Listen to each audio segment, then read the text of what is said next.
अष्टवक्र उवाच यथा तथोपदेशेन कृतार्थ सत्वबुद्धिमान्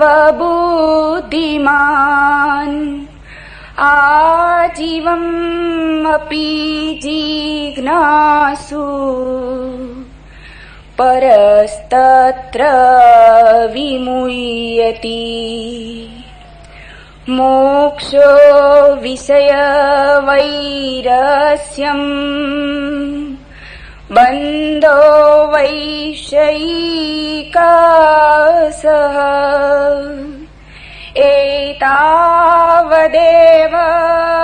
विज्ञानम्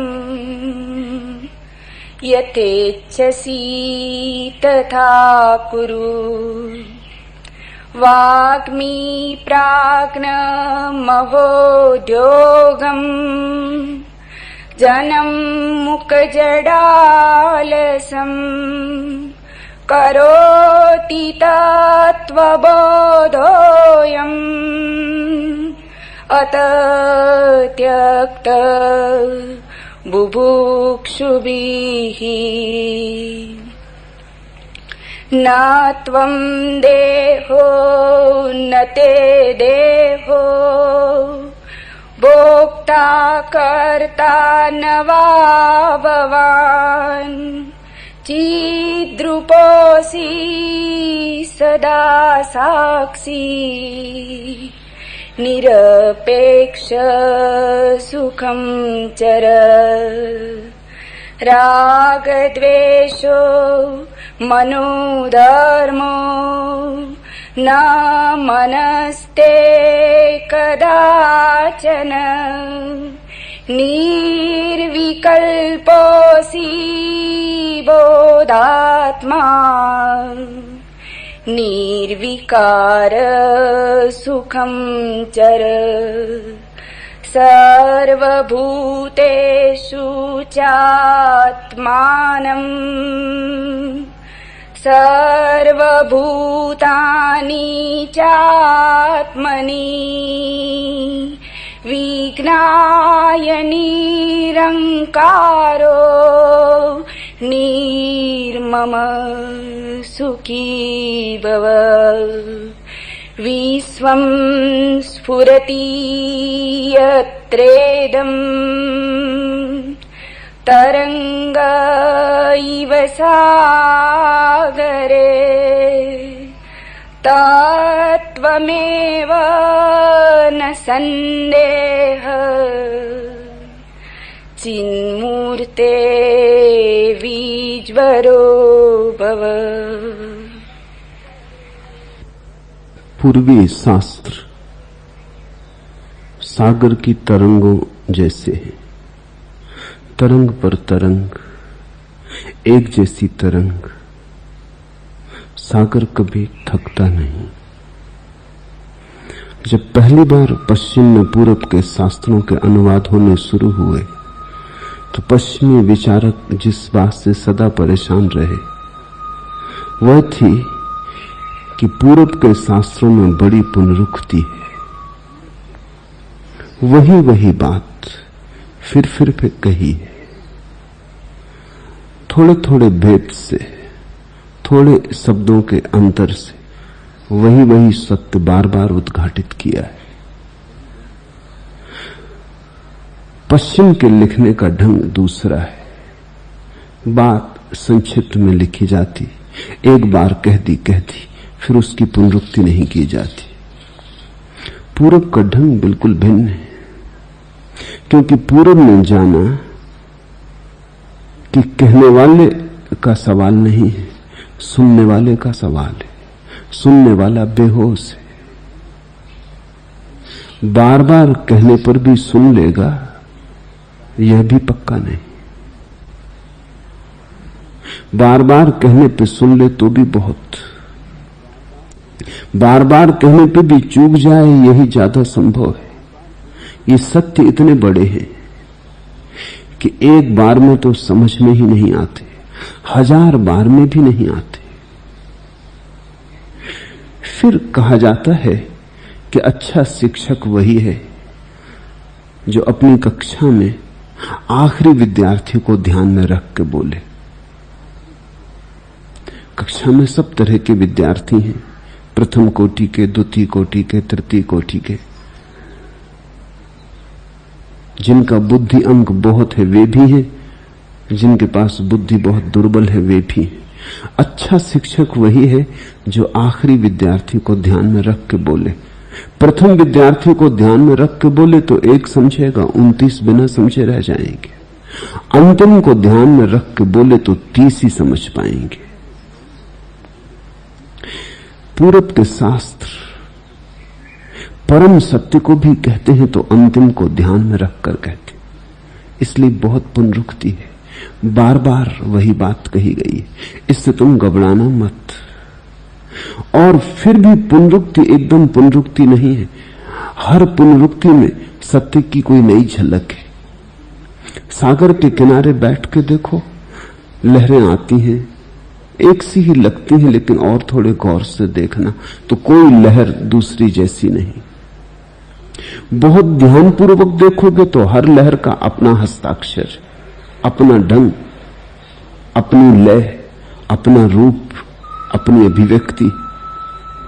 कोई दो लहरें एक जैसी नहीं, जैसे किन्हीं दो आदमियों के अंगूठे के चिन्ह एक जैसे नहीं। ऐसे ऊपर से देखो तो सब अंगूठे एक जैसे लगते, गौर से देखने पर, खुर्दबीन से देखने पर पता चलता बड़े भिन्न है। अष्टावक्र की गीता में तुम्हें बहुत बार लगेगा पुनरुक्ति हो रही, तो समझना कि तुम्हारे पास खुर्दबीन नहीं है। एक अर्थ में पुनरुक्ति है, सत्य दो नहीं है, तो एक ही सत्य को बार बार कहना अहिर्निश कहना है, पुनरुक्ति है। तुमने शास्त्रीय संगीत सुना, वैसी ही पुनरुक्ति है।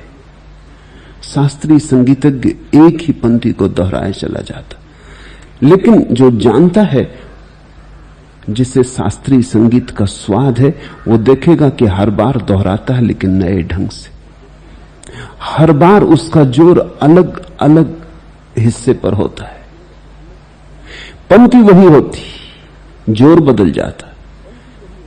पंक्ति वही होती, स्वरों का उतार चढ़ाव बदल जाता। लेकिन जैसे स्वरों के उतार चढ़ाव का कोई पता नहीं, आरोह अवरोह का कोई पता नहीं, वो तो कहेगा क्या एक ही बात कहे चले जा रहे हो, क्या घंटों तक बात एक ही है और फिर भी एक ही नहीं है। शास्त्र शास्त्रीय संगीत है, बात एक ही है फिर भी एक ही नहीं है। लहरें एक जैसी लगती क्योंकि तुमने गौर से देखा नहीं, अन्यथा हर लहर में तुम कुछ नया भी पाओगे। सत्य नया भी है और पुराना भी, पुरातनतम, सनातन और नित्य नूतन। सत्य विरोधाभास है। तो जब तुम्हें कभी ऐसा लगे कि फिर पुनरुक्ति हो रही, अष्टावक्र फिर वही बात क्यों कहने लगते, कह तो चुके, किसी नए पहलू को उभारते। इस बात को भी ख्याल में ले लो, तुम्हारा सभी का शिक्षण पश्चिमी ढंग से हुआ है। अब तो पूरब भी पूरब नहीं है, अब तो पूरब भी पश्चिम है। पूरब तो रहा ही नहीं, अब पश्चिम ही पश्चिम है। तुम्हारी शिक्षण की व्यवस्था भी पश्चिम से निर्धारित होती, इसलिए पूर्वी व्यक्ति को भी ऐसा लगता है पुनरुक्ति है। लेकिन पूर्व की शिक्षण पद्धति अलग थी। पूरब की सारी जीवन व्यवस्था वर्तुलाकार है, जैसे गाड़ी का चाक घूमता। पश्चिम की जीवन व्यवस्था वर्तुलाकार नहीं, रेखाबद्ध है, जैसे तुमने एक सीधी लकीर खींची, बस सीधी चली जाती, कभी लौटती नहीं। पूरब कहता है ये तो बात संभव ही नहीं, सीधी लकीर तो होती ही नहीं। अगर तुमने यूक्लिड की ज्योमेट्री पढ़ी है और उसके आगे तुमने फिर ज्योमेट्री नहीं पढ़ी तो तुम भी राजी होगे पश्चिम से। लेकिन अब पश्चिम में एक नई ज्योमेट्री पैदा हुई, नॉन यूक्लिडियन। यूक्लिड की ज्योमेट्री कहती है कि एक रेखा सीधी खींची जा सकती, लेकिन नई ज्यामिति कहती कोई रेखा सीधी होती नहीं। वो पूरब की बात पर उतर आई।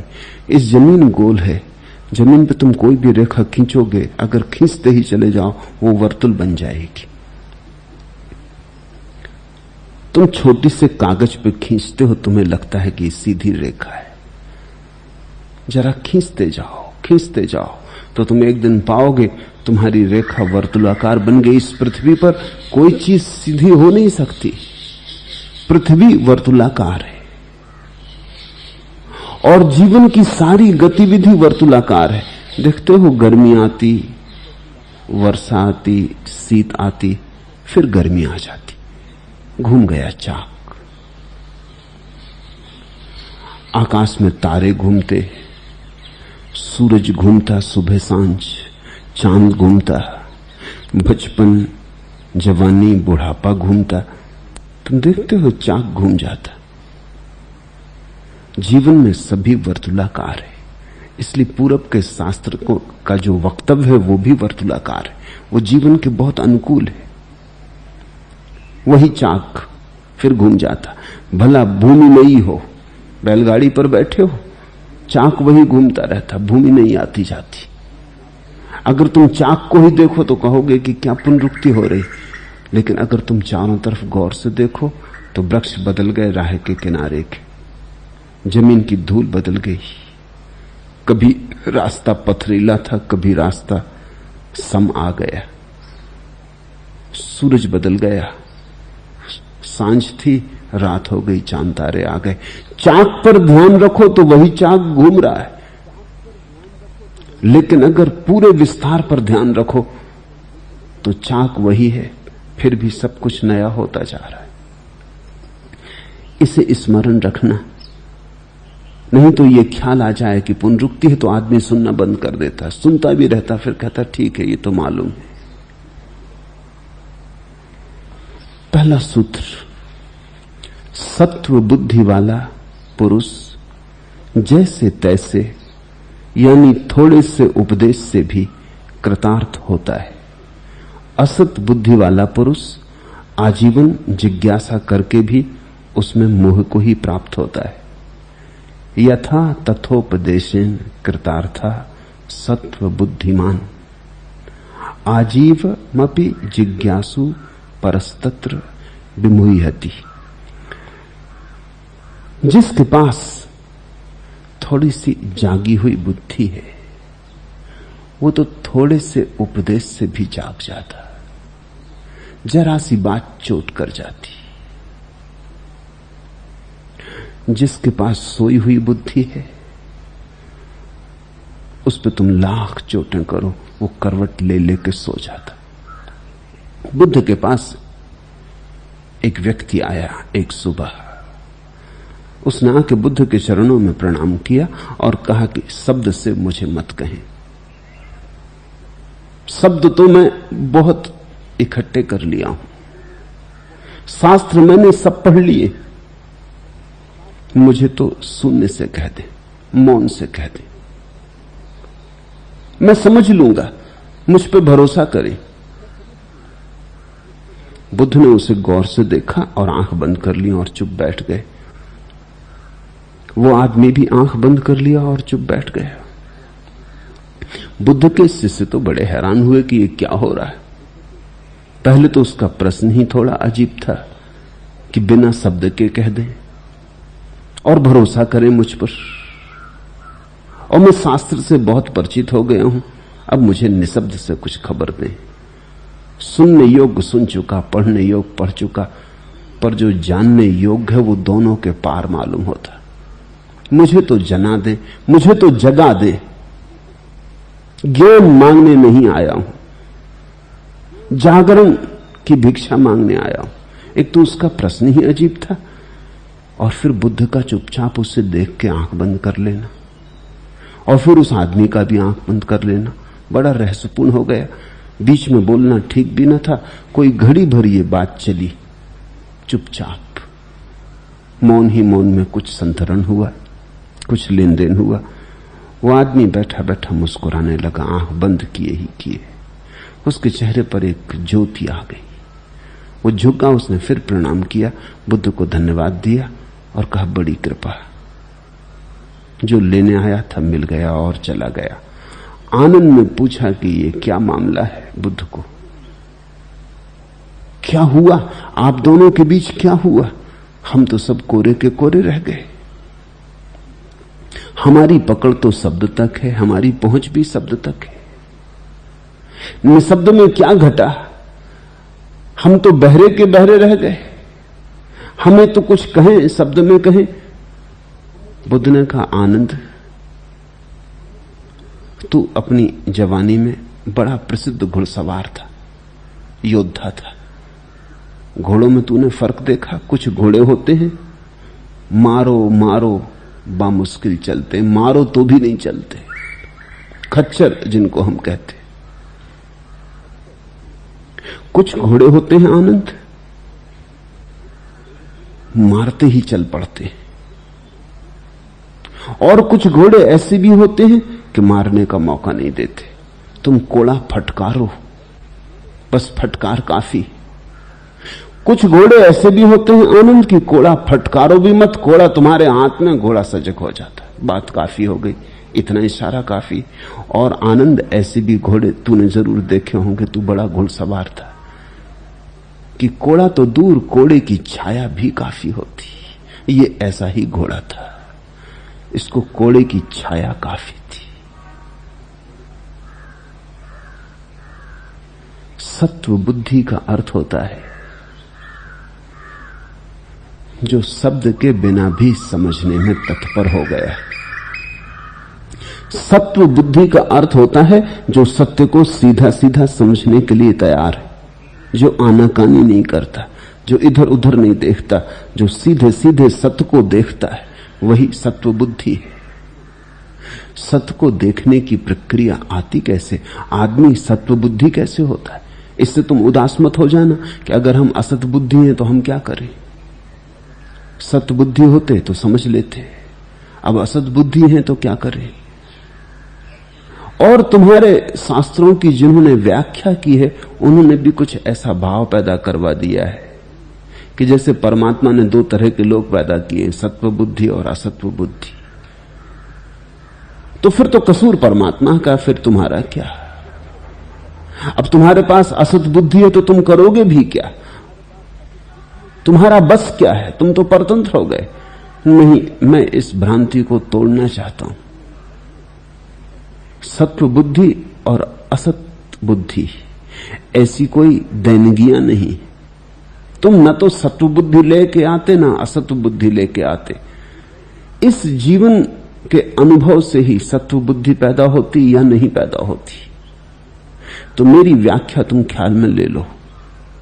मेरी व्याख्या सत्व बुद्धि की है जो व्यक्ति जीवन के अनुभव को गुजरता है और अनुभवों से बचना नहीं चाहता है, जो तथ्य को स्वीकार करता है और तथ्य का साक्षात्कार करता है, वो धीरे धीरे सत्य को जानने का हकदार हो जाता है।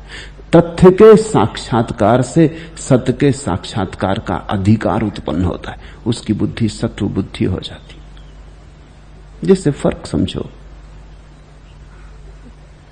एक युवा व्यक्ति मेरे पास आता है और कहता है मुझे काम वासना से बचाएं। इसका कोई अनुभव नहीं काम वासना का, यह अभी कच्चा है, इसने अभी जाना भी नहीं। यह काम वासना से बचने की जो बात कर रहा है यह भी किसी से सीख ली, यह उधार है। सुन लिए होंगे किसी संत के वचन, किसी संत ने गुणगान किया होगा ब्रह्मचर्य का, यह लोभ से भर गया है। ब्रह्मचर्य का लोभ इसके मन में आ गया।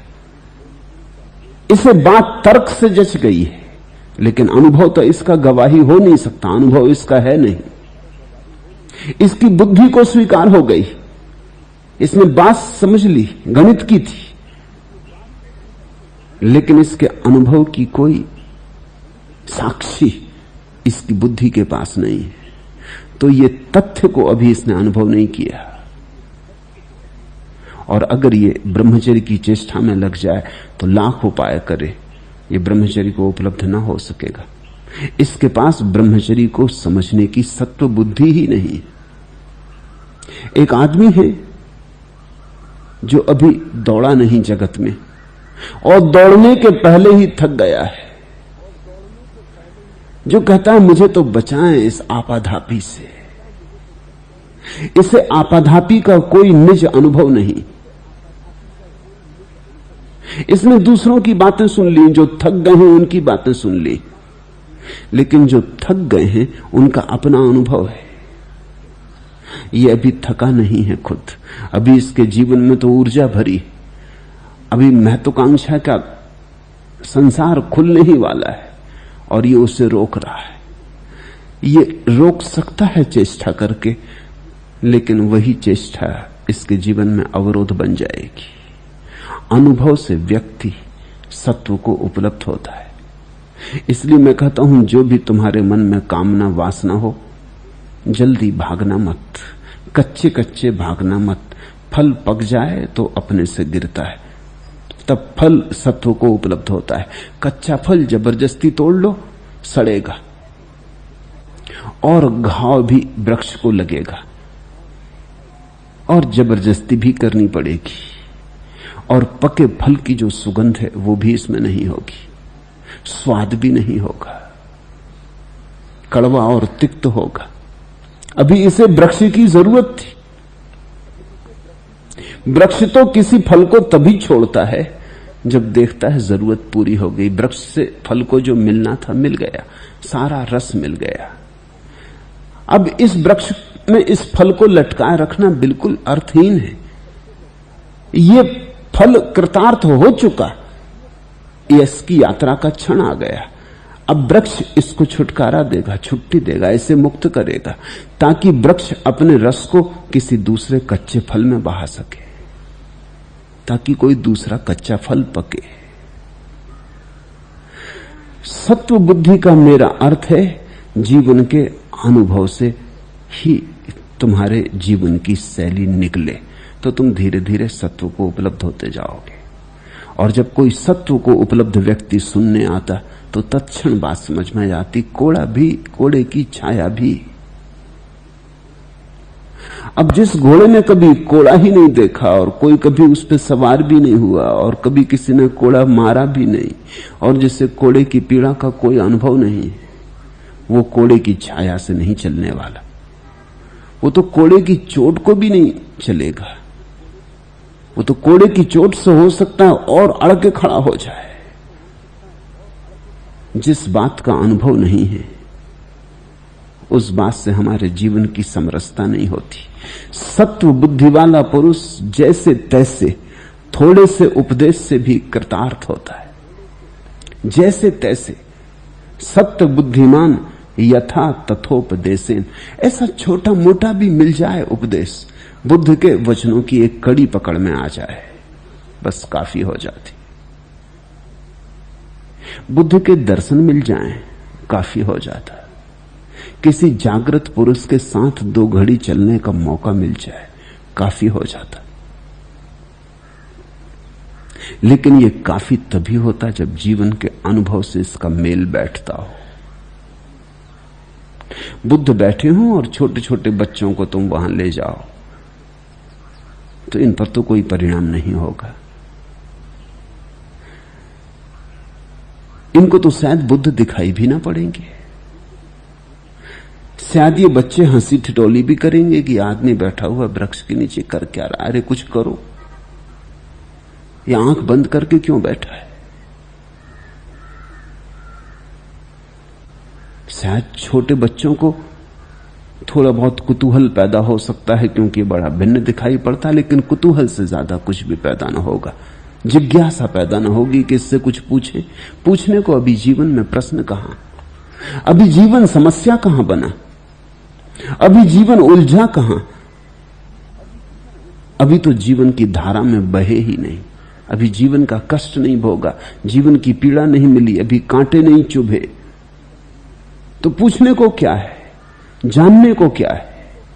लेकिन अगर कोई जीवन से पका हुआ है, जीवन से थका हुआ है, जीवन के अनुभव से गुजर के आया हो, जीवन की व्यर्थता देख के आया हो, आसार को पहचाना हो, दिख गई हो राख, तो फिर बुद्ध की बात समझ में आएगी।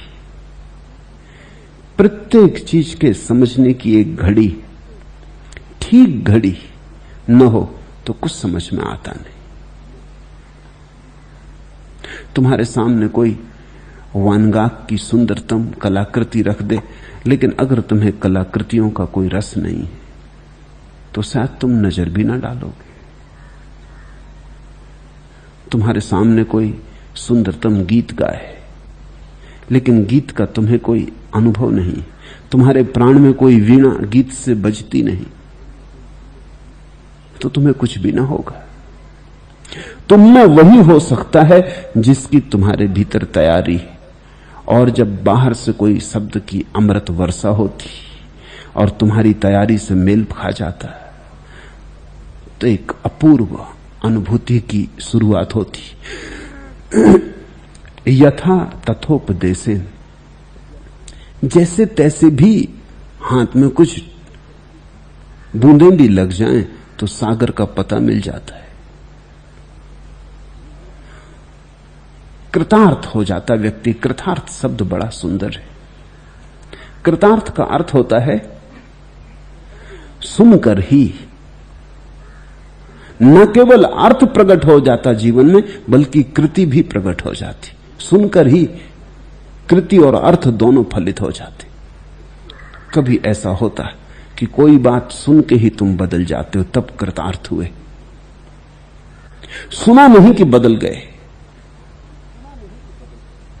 जैसे अब तक जो बात सुनी नहीं थी उसके लिए तुम तैयार तो हो ही रहे थे, बस कोई आखिरी बात को जोड़ देने वाला चाहिए था, किसी ने जोड़ दी तो कृतार्थ हो गए। फिर सुन के कुछ करना नहीं पड़ता, सुनने में ही हो जाता है। ये तो श्रेष्ठतम साधक की अवस्था है, सत्व बुद्धि वाले साधक की। वो बुद्ध को, महावीर को, कृष्ण को या अष्टावक्र को सुनकर ऐसा नहीं पूछता कि महाराज आपकी बात समझ में आ गई, अब इसे करें कैसे। समझ में आ गई तो बात खत्म हो गई, अब करने की बात पूछनी नहीं है। तुम्हें मैंने दिखा दिया कि ये दरवाजा है, जब बाहर जाना हो इससे निकल जाना, ये दीवार है इससे मत निकलना अन्यथा सिर टूट जाएगा। तुम कहोगे समझ में आ गई बात, लेकिन मन तो हमारा दीवार से निकलने का ही करता है। इससे हम कैसे बचें? और मन तो हमारा दरवाजे से निकलने में उत्सुक ही नहीं होता है, इसको हम कैसे करें? तो बात समझ में नहीं आई। सिर्फ बुद्धि ने पकड़ ली, तुम्हारे प्राणों तक नहीं पहुंची। तुम इसके लिए राजी न थे। अभी तुम्हें दीवाल में ही दरवाजा दिखता है, इसलिए मन दीवाल से ही निकलने का करता है। लेकिन जो बहुत बार दीवाल से टकरा चुका है, उसे दिखाते ही, कहते ही, शब्द पढ़ते ही बोध आ जाएगा, वो कृतार्थ हो गया। वो ये नहीं पूछेगा कैसे करें, वो कहेगा कि बस अभी तक एक जरा सी कड़ी खोई थी, वो आपने पूरी कर दी, गीत ठीक बैठ गया, अब कोई अड़चन न रही।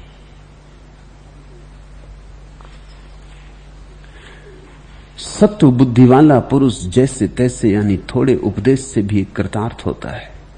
असत बुद्धि वाला पुरुष आजीवन जिज्ञासा करके भी उसमें मोह को ही प्राप्त होता है। और बड़े आश्चर्य की बात है, सत बुद्धि वाला व्यक्ति तो ज्ञान से मुक्त होता है, ज्ञान मुक्ति लाता है, और असत बुद्धि वाला व्यक्ति मुक्ति को तो प्राप्त नहीं होता, उल्टे ज्ञान के ही मोह में पड़ जाता है। इसी तरह तो लोग हिंदू बन के बैठ गए, मुसलमान बन के बैठ गए, ईसाई बन के बैठ गए। जीसस से उन्हें मुक्ति नहीं मिली, जीसस को बंधन बना के बैठ गए। अब जीसस की उन्होंने हथकड़ियां ढाल ली।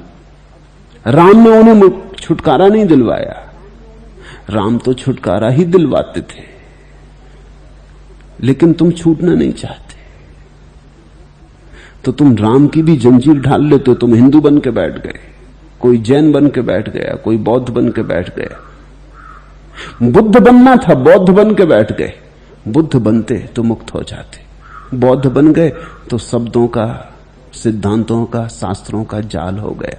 अब तुम लड़ोगे, काटोगे, पीटोगे, मारोगे, तर्क विवाद करोगे, सिद्ध करोगे कि मैं ठीक हूं और दूसरा गलत है, लेकिन तुम्हारे जीवन से कोई सुगंध ना उठेगी। तुम्हारे सत्य का तुम प्रमाण ना बनोगे। तुम विवाद करोगे, तर्क करोगे, तुम कहोगे हमारे शास्त्र ठीक है, इनसे मुक्ति मिलती, लेकिन तुम खुद प्रमाण होगे कि तुम्हें मुक्ति नहीं मिली। ये बड़े हैरानी की बात है। तुम्हारे शास्त्र से मुक्ति मिलती है तो तुम तो मुक्त हो जाओ। एक ईसाई मिशनरी मुझे मिलने आया। जीसस के संबंध में मेरे वक्तव्य उसने पढ़े थे, तो सोचा कि यह आदमी भी शायद ईसाई है।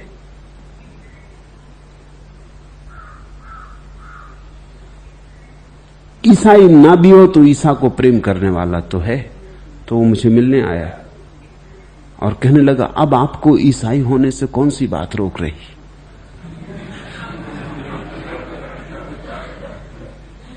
आप जब ईसा को इतना प्रेम करते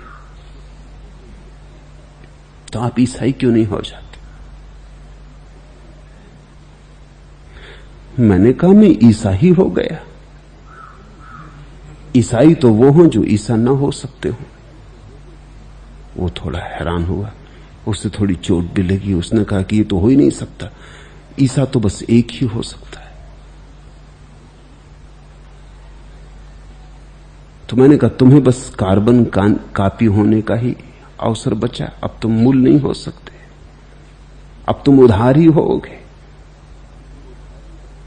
ईसाई ही बनोगे। ईसाई यानी कार्बन कापी, ईसा नहीं हो सकते। चलो ईसा की पूजा करो। बुद्ध नहीं हो सकते, बुद्ध की पूजा करो।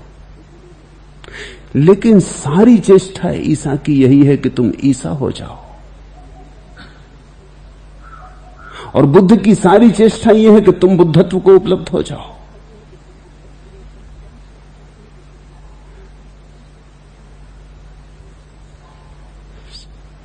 भले आदमी थे वो, जैसा कि ईसाई मिशनरी अक्सर होते, सज्जन,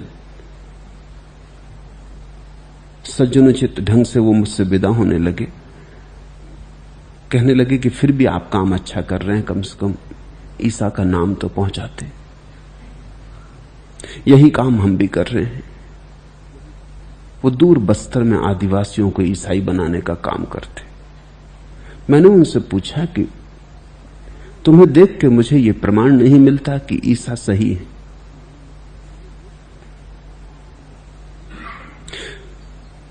तुम्हें देख के यही प्रमाण मिलता है कि तुम सुशिक्षित हो, सज्जन हो। तुम्हें देख के इतना प्रमाण मिलता है कि तुमने शास्त्र ठीक से पढ़ा, ठीक से अध्ययन किया है, लेकिन तुम्हें देख के यह प्रमाण नहीं मिलता कि ईसा सही है।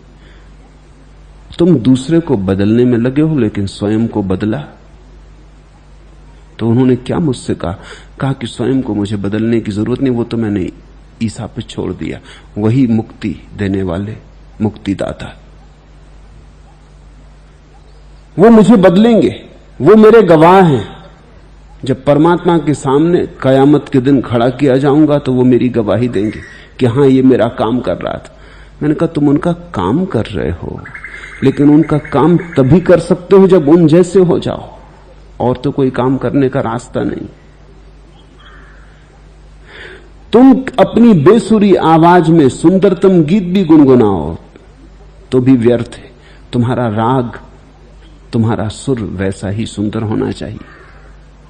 फिर तुम साधारण वचन भी बोलो तो उनमें भी गेयता आ जाएगी, उनमें भी छंद होगा।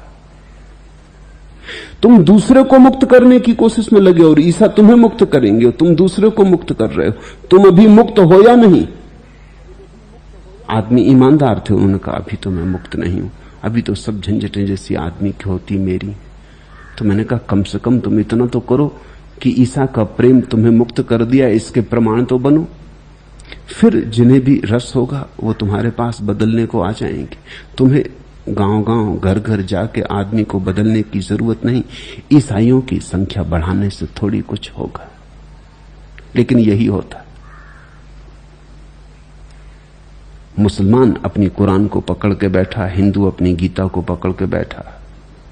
गीता जिससे मुक्ति हो सकती थी, तुमने उसका भी कारागृह बना लिया। तुमने शास्त्रों का ईंटों की तरह उपयोग किया है।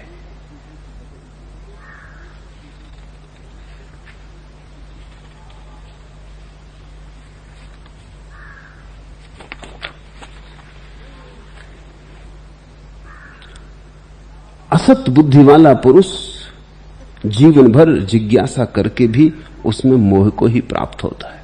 इसलिए धार्मिक में उसी को कहता हूं जो संप्रदाय में नहीं, जो सारे संप्रदायों से मुक्त है और सारे सिद्धांतों से भी, जो स्वच्छंद है, जिसने स्वयं के छंद को पकड़ लिया। अब जो जीता है अपने भीतर के गीत से, जो जीता है अब परमात्मा की भीतर गूंजती आवाज से, बाहर जिसका अब कोई सहारा नहीं, जो बाहर से बेसहारा है, उसे परमात्मा का सहारा मिल जाता है। लेकिन स्वाभाविक है असत से भरा व्यक्ति मोह में पड़ जाता, क्योंकि असत से भरा व्यक्ति अभी वस्तुतः ज्ञान के योग्य ही न था। एक आदमी धन के पीछे दौड़ रहा था। उसकी इच्छा थी संग्रह कर लेने की। संग्रह में एक तरह की सुरक्षा है। बीच में ही कच्चा ही लौट आया धन की दौड़ से। यह आदमी अब ज्ञान को संग्रह करने लगेगा। संग्रह की दौड़ नहीं मिटेगी। धन से लौट आया, बीच से लौट आया, संग्रह का भाव अधूरा रह गया, उसको कहीं पूरा करेगा। अब यह ज्ञान संग्रह करने लगेगा। यह आदमी राजनीति में था और कहता था कि मेरी पार्टी ही एकमात्र पार्टी है जो देश को सुख शांति दे सकती। ये उसमें पूरा नहीं गया। पूरा जाता तो आसार दिखाई पड़ जाता। बीच में ही लौट आया, अध कच्चा लौट आया।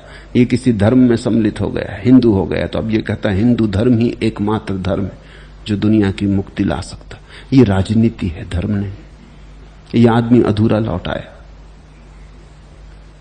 तुम जहां से अधूरे लौट आओगे उसकी छाया तुम पर पड़ती रहेगी और वह छाया तुम्हारे जीवन को विकृत करती रहेगी। इसलिए एक बात को खूब ख्याल से समझ लेना, कहीं से कच्चे मत लौटना। पाप का भी अनुभव आवश्यक है, अन्यथा पुण्य पैदा नहीं होता। और संसार का अनुभव जरूरी है, अर्थात संसार की पीड़ा और आग से गुजरना ही पड़ता है। उसी से निखरता है कुंदन, उसी से तुम्हारा स्वर्ण साफ सुथरा होता है। इसलिए जल्दी मत करना, और जो भी जल्दी में है वो मुश्किल में पड़ेगा। वो न घर का रहेगा न घाट का रहेगा, धोबी का गधा हो जाएगा, न संसार का न परमात्मा का। अधिक लोगों को मैं ऐसी हालत में देखता हूं, दो नावों पर सवार हैं। सोचते हैं संसार भी थोड़ा संभाल लें, क्योंकि अभी संसार से मन तो छूटा नहीं, और सोचते हैं परमात्मा को भी थोड़ा संभाल लें। भय भी पकड़ा हुआ है, बचपन से डरवाए गए, लोभ दिया गया, स्वर्ग का लोभ है, नरक का भय है, वो भी पकड़े हुए। ऐसे डमाडोल, ये डमाडोलपन छोड़ो। अगर संसार से मुक्त होना है तो संसार के अंधकार में उतर जाओ पूरे। होश पूर्वक संसार का ठीक से अनुभव कर लो।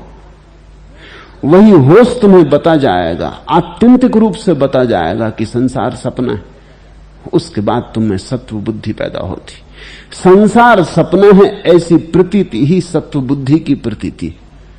फिर तुम सत्य को जानने को तैयार हुए। जब संसार सपना सिद्ध हो गया अपने अनुभव से, तो फिर किसी सद्गुरु का छोटा सा वचन भी तुम्हें चौंका जाएगा, कृतार्थ कर जाएगा। नहीं तो अंत क्षण तक भी आदमी वो जो अटका रह गया उसी में उलझा रहता है। सबल जब दिवसांत काले वेणु वन से घर मुझे लौटाना हो, तब गले में डालकर प्रश्वास पास कठोर मुझको खींचना मत। देखा गाय को ग्वाला जब सांझ को लौटाने लगता जंगल से तो वो आना नहीं चाहती। हरा घास अभी भी बहुत हरा है, जंगल अभी भी पुकारता। सबल जब दिवसांत काले वेणुवन से घर मुझे लौटाना हो, तब गले में डालकर प्रश्वास पास कठोर मुझको खींचना मत। मुक्त धरती और मुक्त आकाश में अभिमत विचरने, स्वेच्छा बहते पवन में श्वास लेने, स्वर्णिमातप में नहाने, नील नील तरंगणी में बैठने, तृष्णा बुझाने और तरु के सघन शीतल छाहरे में अर्ध मीलित नेत्र बैठे स्वप्न रचने के सुखों से फेरना मुंह कठिन होगा। सुखद लगता दुख संकट कष्ट भी गत। अगर मन अधूरा है, अभी भरा नहीं, अगर कहीं कोई फांस अटकी रह गई, सपने में अभी भी थोड़ा रस है, लगता है शायद कहीं सच ही हो, असार अभी पूरा का पूरा प्रकट नहीं हुआ, लगता है कहीं कोई सार शायद छिपा ही हो। इतने लोग दौड़े जा रहे हैं धन के पद के पीछे, हम लौटने लगे, शक होता। इतने लोग दौड़ते हैं कहीं ठीक ही हो। एक बस में एक महिला चढ़ी, उसने 98 कंडक्टर को दी। कंडक्टर ने उसे गौर से देखा और कहा कि ये नकली। महिला ने उसे फिर गौर से देखा, चश्मे को ठीक ठाक करके देखा और कहा नकली हो नहीं सकती। कंडक्टर ने कहा क्या सबूत के नकली नहीं हो सकती? उसने कहा इस पर लिखा हुआ 1900 से चल रही, 76 साल चल गई। नकली होती तो 76 साल चलती।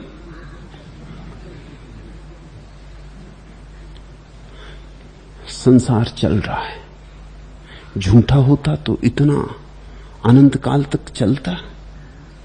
अनंत अनंत लोग चलते, सारे लोग भागे जा रहे हैं। कौन सुनता है संतों की?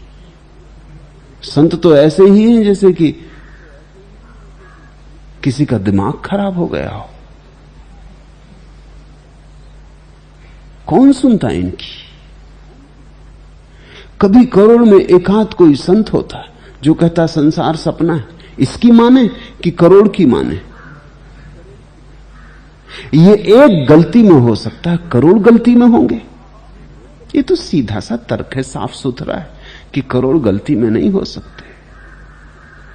और फिर लोकतंत्र के जमाने में तो करोड़ गलती में हो ही नहीं सकते। ये एक आदमी और करोड़ के विपरीत सत्य को सिद्ध करने चला है। लोकमत के जमाने में तो संख्या तय करती सत्य क्या है, व्यक्ति तो तय करते नहीं कि सत्य क्या है, भीड़ तय करती। सिरों की गिनती से, हाथ के उठाने से तय होता कि सत्य क्या है। अब अगर बुद्ध को तुम खड़ा करवा दो चुनाव में, जमानत भी जब्त होगी।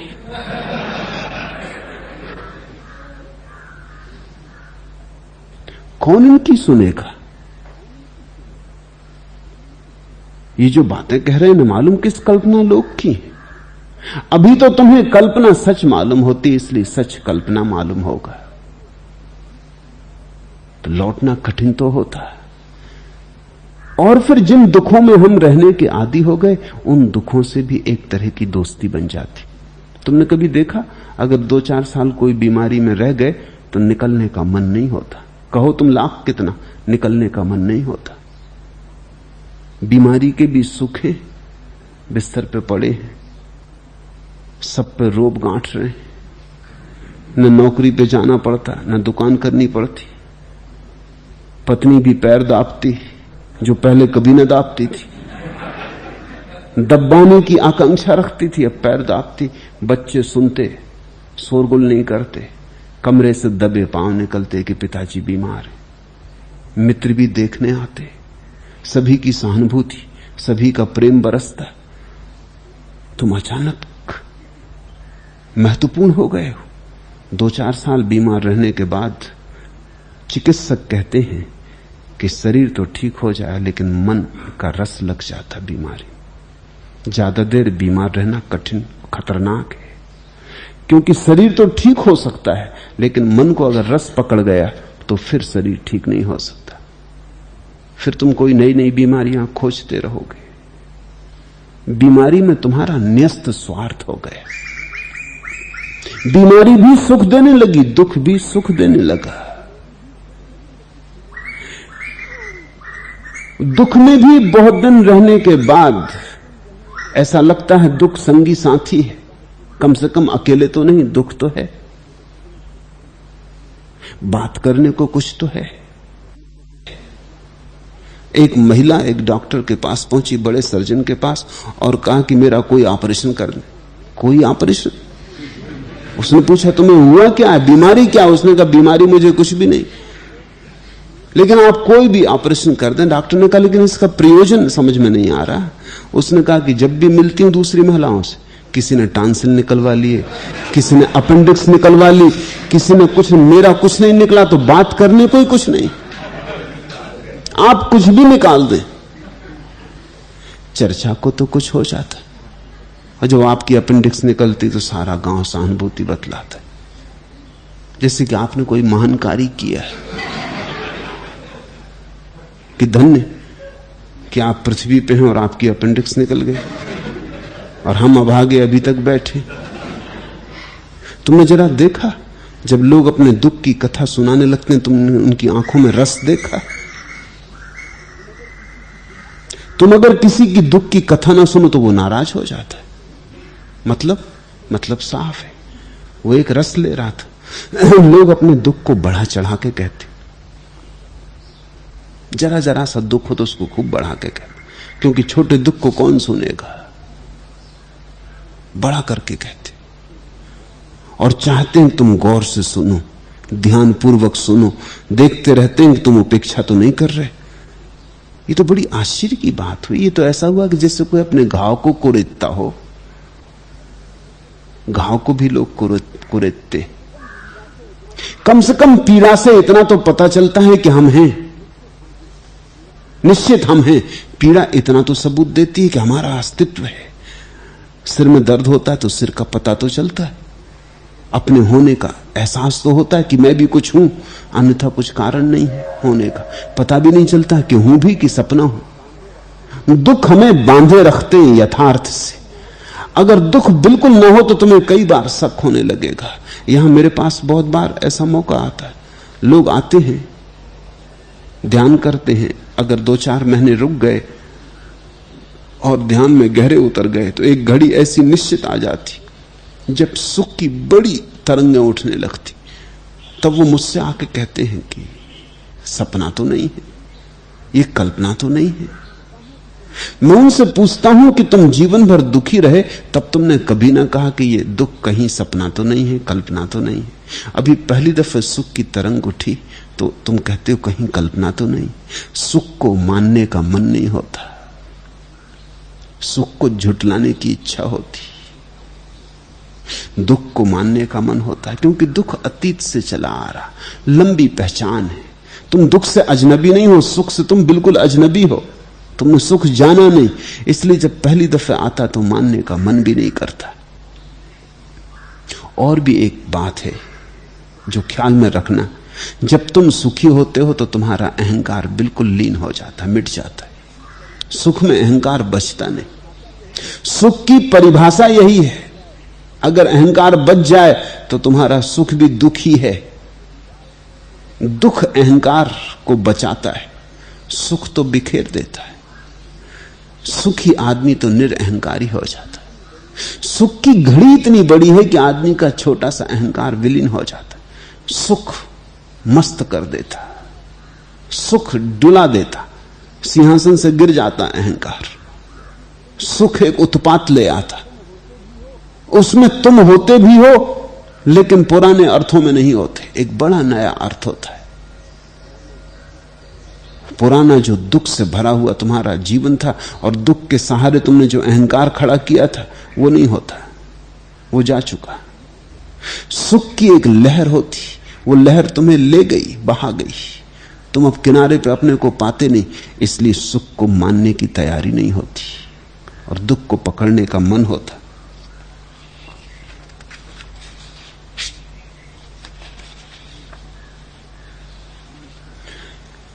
अनुभव दुख का गहन हो जाए और तुम्हारे दुख के अनुभव से दुख में तुम्हारे डाले न्यस्त स्वार्थ छीन हो जाएं। तुम दुख में रस लेना बंद कर दो, तुम दुख को संभालना बंद कर दो।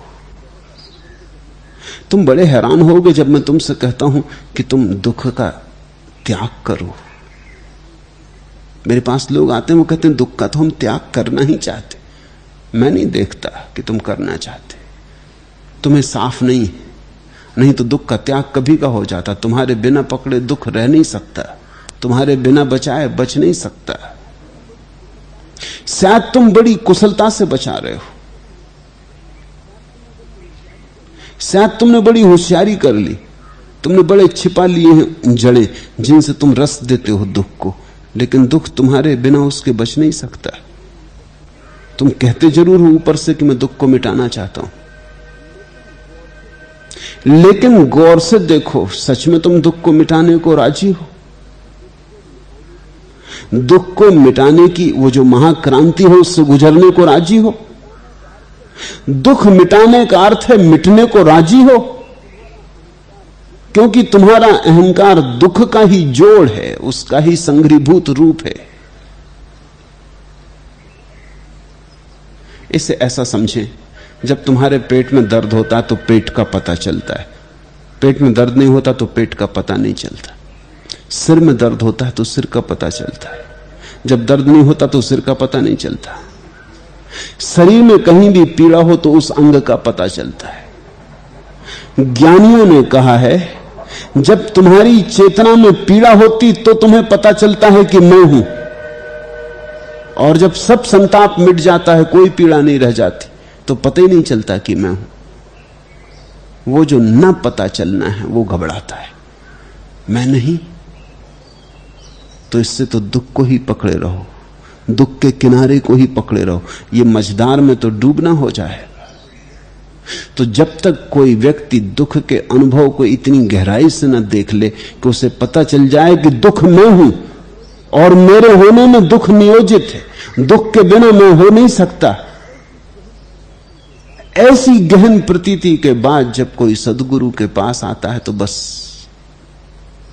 यथा तथोपदेशेन, जैसे तैसे थोड़े से उपदेश से क्रांति घट जाती। एक वक्त ऐसा आता है जब सब कुछ झूठ हो जाता है, सब असत्य, सब पुलपुला, सब कुछ सुनसान, मानो जो कुछ देखा था इंद्रजाल था, मानो जो कुछ सुना था सपने की कहानी थी। जब ऐसी प्रतीति आ जाए तब तुम तैयार हुए सद्गुरु के पास आने को। उसके पहले तुम आ जाओगे, सुन लोगे, समझ भी लोगे बुद्धि से, लेकिन जीवन में कृतार्थता न होगी।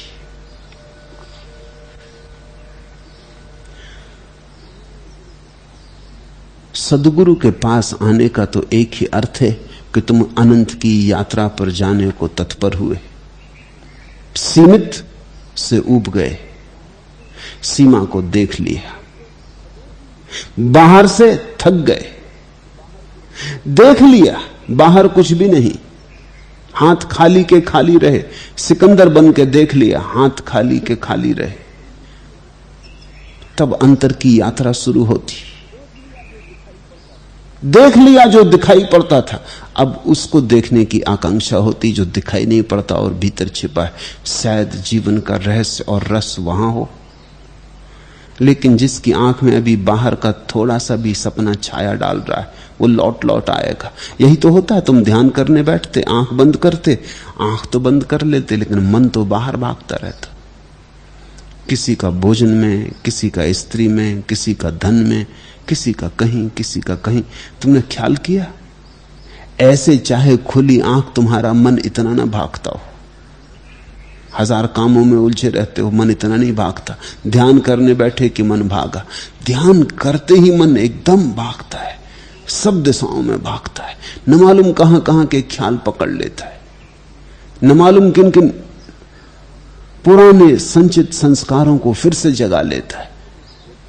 जिन बातों से तुम सोचते थे कि तुम छूट गए, वो फिर पुनरुज्जीवित हो जाती।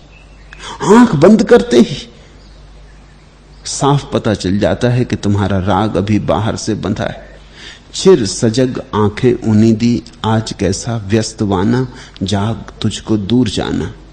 अचल हिमगिरी के हृदय में आज चाहे कंप होले, या प्रलय के आंसुओं में मौन अलसित व्योम रोले। आज पी आलोक को डोले तिमिर की घोर छाया, जाग या विद्युत शिखाओं में निठुर तूफान बोले। बांध लेंगे क्या तुझे यह मोम के बंधन सजीले, पंथ की बाधा बनेंगे तितलियों के पर रंगीले। विश्व का क्रंदन भला देगी मधुप की मधुर गुनगुन, क्या डुबा देंगे तुझे यह फूल के दल ओस गीले। तू न अपनी छाओं को अपने लिए कारा बनाना। चिर सजग आंखें उन्नीदी, आज कैसा व्यस्त बाना, जाग तुझको दूर जाना। अंतर की यात्रा बड़ी से बड़ी यात्रा है। चांद तारों पर पहुंच जाना इतना कठिन नहीं, इसलिए तो आदमी पहुंच गया। भीतर पहुंचना ज्यादा कठिन। गौरी शंकर पे चढ़ जाना इतना कठिन नहीं, इसलिए तो आदमी चढ़ गया। भीतर के शिखर पर पहुंच जाना अति कठिन। कठिनाई क्या है? कठिनाई यह है कि बाहर भी हजार काम अधूरे पड़े, जगह जगह मन अभी बाहर उलझा है,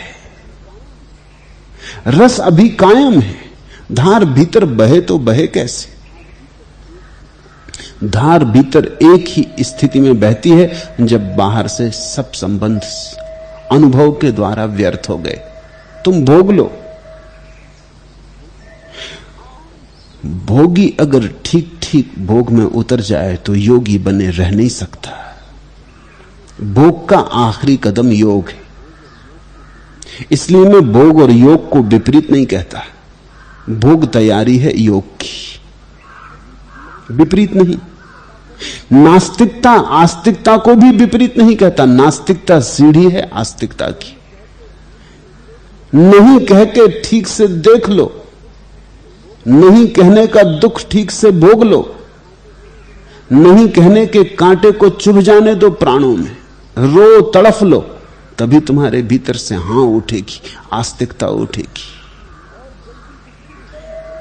और जल्दी कुछ भी नहीं है, और ये काम जल्दी में होने वाले भी नहीं है। जहां तुम्हारा मन रस लेता हो वहां तुम चले ही जाओ। जब तुम्हें वहां वमन न होने लगे तब तक हटना ही मत। इतनी हिम्मत न हो तो सत्व बुद्धि पैदा नहीं होगी। गुरजीएफ ने लिखा है कि जब वो छोटा था तो उसे एक खास तरह के फल में बहुत रस था। काकेसस में होता फल, लेकिन वो फल ऐसा था कि उससे पेट में दर्द होता, लेकिन स्वाद उसका ऐसा सा कि छोड़ा भी नहीं जाता था। बच्चे बच्चे, बूढ़े तक बच्चे हैं तो बच्चों का क्या कहना। बूढ़ों तक को दिक्कत है। डॉक्टर कहता आइसक्रीम मत खाओ, मगर खा लेते। डॉक्टर कहता फलानी चीज मत खा लेना, लेकिन कैसे छोड़े, नहीं छोड़ा जाता। फिर खा लेते, फिर तकलीफ उठा लेते। छोटा बच्चा था, उसको फल में रस था, और फल रसीला था, लेकिन पेट के लिए दुखदाई है। उसके बाप ने क्या किया? उसने कई बार उसे मना किया, वो सुनने को राजी न था, वो चोरी से खाने लगा। तो बाप एक दिन एक टोकरी भर के फल ले आया और उसने इसे बिठा लिया अपने पास और रख लिया, हाथ में एक डंडा, और कहा तू खा। गुरजीएफ तो समझाने के मामला क्या है। पहले तो बड़ा प्रसन्न हुआ कि बाप को हुआ क्या, दिमाग फिर गया, क्योंकि हमेशा मना करते, घर में फल आने नहीं देते। मगर बाप डंडा लेके बैठा था तो उसे खाना पड़ा। पहले तो रस लिया 2, 4, 8, 10 फल, इसके बाद तकलीफ होनी शुरू हुई। मगर बाप है कि डंडा लिए बैठा, वो कहता तू ये टोकरी पूरी करना पड़ेगी। उसकी आंख से आंसू बहने लगे, अब खाया नहीं जाता, अब वमन की हालत आने लगी और बाप डंडा लिए बैठा, वो कहता फोड़ दूंगा, हाथ पैर तोड़ दूंगा, ये टोकरी खाली करनी। उसने टोकरी खाली करवा के छोड़ी। 15 दिन गुरजी बीमार रहा, उल्टी हुई, दस्त लगे, लेकिन उसने बाद में लिखा है उस फल से मेरा छुटकारा हो गया। फिर तो उस फल को मैं वृक्ष में भी देखता तो मेरे पेट में दर्द होने लगता, बाजार में बिकता होता तो मैं आंख बचा के निकल जाता। रस की तो बात दूर, विरस पैदा हुआ। विरस यानी वैराग्य। राग के दुख की ठीक प्रतीति से ही वैराग्य का जन्म होता है।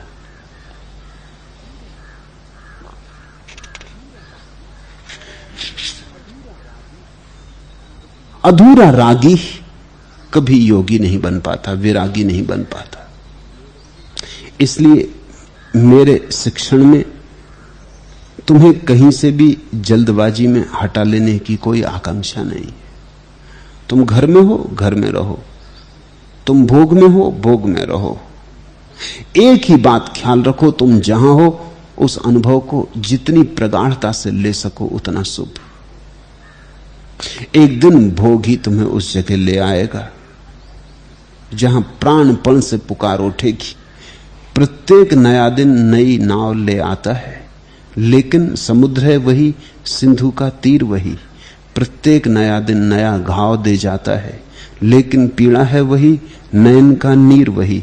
धतका दो सारी आग एक झोंके में, थोड़ा थोड़ा हर रोज जलाते क्यों हो। क्षण में जब यह हिमवान पिघल सकता है, तिल तिल कर मेरा उपल गलाते क्यों हो। एक ऐसी घड़ी आती जब तुम प्रभु से प्रार्थना करते हो, एक क्षण में कर दो भस्मीभूत सब। क्षण में जब यह हिमवान पिघल सकता है, तिल तिल कर मेरा उपल गलाते क्यों हो। धतका दो सारी आग एक झोंके में, थोड़ा थोड़ा हर रोज जलाते क्यों हो। इस घड़ी में सन्यास फलित होता है। सन्यास सद्बुद्धि की घोषणा है।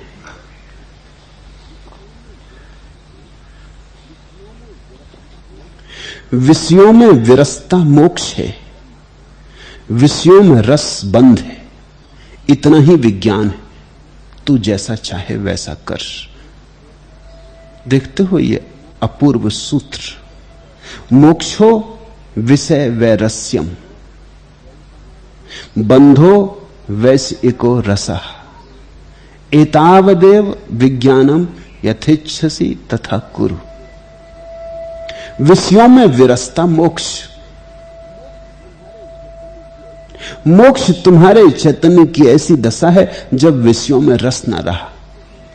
जबरदस्ती थोप थोप के तुम विरस पैदा ना कर सकोगे। जितना तुम थोपोगे उतना ही रस गहरा होगा। इसलिए मैं देखता हूं गृहस्थ के मन में स्त्री का उतना आकर्षण नहीं होता जितना तुम्हारे तथाकथित सन्यासी के मन में होता। जिस दिन तुम भोजन ठीक से करते हो उस दिन भोजन की याद नहीं आती, उपवास करते हो उस दिन बहुत याद आती। दबाव की रस बढ़ता है, घटता नहीं। निषेध से निमंत्रण बढ़ता है, मिटता नहीं। और यही प्रक्रिया चलती रही। तुम जिन्हें साधारणता साधु महात्मा कहते हो, उन्होंने तुम्हें निषेध सिखाया। उन्होंने कहा कि दबा लो जबरदस्ती, लेकिन दबाने से कहीं कुछ मिटा है। सभी लोग कोई सस्ता उपाय मिल जाए इसकी खोज में लगे। मैं तुमसे कहता हूं दबाना भूल के मत, अन्यथा जन्मों जन्मों तक भटकोगे। इसी जन्म में क्रांति घट सकती है अगर तुम भोगने पर तत्पर हो जाओ। तुम कहो कि ठीक है, जो रस है तो उसे जान के रहेंगे। अगर रस सिद्ध हुआ तो ठीक, अगर विरस सिद्ध हुआ तो भी ठीक। अनुभव से कभी कोई हारता नहीं, जीतता ही है, कुछ भी परिणाम हो। जो भी तुम्हें पकड़ता हो, जो भी तुम्हें बुलाता हो, उसमें चले जाना। भय क्या है? खोओगे क्या? तुम्हारे पास है क्या? कई दफे मैं देखता हूं लोग डरे हैं कि कहीं कुछ खो ना जाए। तुम्हारे पास है क्या? तुम्हारी हालत वैसी जैसे नंगा सोचता है कि नहाए कैसे, फिर कपड़े कहां सुखाएंगे। कपड़े तुम्हारे पास है नहीं, तुम नहा लो।